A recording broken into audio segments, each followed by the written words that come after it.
Have you ever felt your blood boil just by looking at someone? Maybe they've crossed the line with you, or maybe they've violated your space, or maybe they took advantage of your kindness. And now you can't stand the sight of them. But here's the hard truth. Have you actually ever communicated what your boundaries are to them? Because if not, the anger that you're feeling might need to be directed somewhere else. Hi, I'm Ripa Mary, a life coach on a mission to guide and help empower you discover your passion and live a life of purpose and fulfillment. Today, we're going to dive into a topic that might change the way you approach every relationship in your life: setting boundaries. We've all been there, right? Someone in our life, maybe a friend, a family member, or a co worker, does something that feels like a personal violation. They overstepped, and we were left feeling hurt, frustrated, and sometimes even resentful. This resentment simmer and build up over time, turning into anger. And when every time we see this person, that anger rises up, affecting our mood, our peace, and also sometimes even our confidence. But why do we have to feel this way? More importantly, how can we stop it? Here's the thing: boundaries are essential to healthy relationships. Without them, we're like a house without a fence, inviting anyone to trample inside our house compound or maybe even look through our windows. Boundaries are like that fence, but instead of keeping people out, they show others how to respect us and how to connect with us in a healthy, positive way. Now, let's break down some of the reasons why people often struggle with setting healthy boundaries and how to overcome these blocks. The number one big reason is because most people are afraid of being abandoned or rejected. Imagine you're at a party and someone asks you to keep drinking when you don't want to. Instead of saying, "I'd really rather not," you keep drinking just to please them, fearing they'll see you as no fun and stop inviting you out. But by not setting that boundary, you're disrespecting yourself. You're saying that their feelings are more important than yours. Another misconception is that boundaries are aggressive or harsh.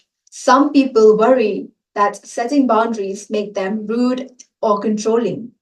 While actually, boundary setting is not aggressive, it's assertive.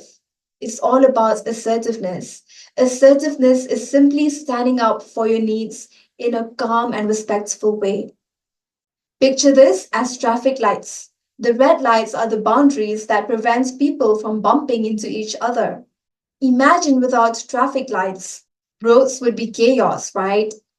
The same goes with relationships. Boundaries prevents emotional chaos. Another reason that most people struggle with setting healthy boundaries could be of the belief that love knows no boundaries. We have often heard of phrases like "love knows no boundaries," and while this sounds romantic, it's not realistic. Real love, whether it's between partners or families or friends, respects boundaries. In fact, boundaries are a form of self love. When you set boundaries, you're saying, "I love and respect myself enough to define what's acceptable in my relationships." One major reason why boundaries don't work is because of the lack of consequences. If there's no consequence when someone crosses a line, the boundary is invisible. It's like setting up a no parking sign without a penalty for parking there, and you'll find cars blocking your way, and there's nothing you can do about it. So, how do you make sure people know that you're serious about your boundaries?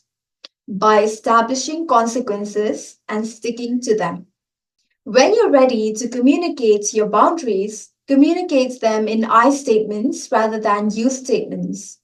For example, instead of saying, "You never respect my time," you could say, "I feel disrespected when plans change at the last minute and not letting me know in advance." This way, you're not accusing the other person, but rather expressing how their behavior affects you. It keeps the conversation calm and clear, allowing the other person to understand and respect your needs. So, how can you start setting boundaries today? Here's a quick recap.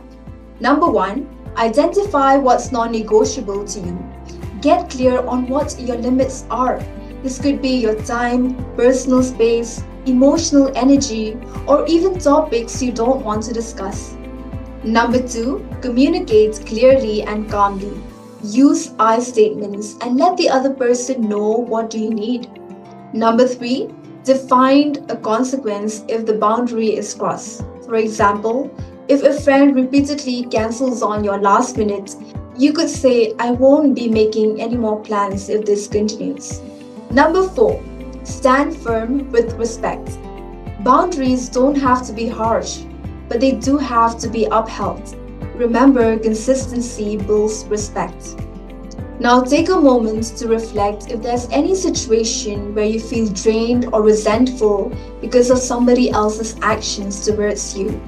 Ask yourself if you've set clear boundaries with them, and if not, this is the starting point. Write down what do you need from this relationship? How can you communicate it assertively? And what consequences would be appropriate if they don't respect it? Remember this. Boundaries aren't about keeping people out. They're about letting people in, but on terms that respect both of you. If you like this video, don't forget to like, share and subscribe for more empowering content. Also check the description below if you'd like to connect with me. Thank you.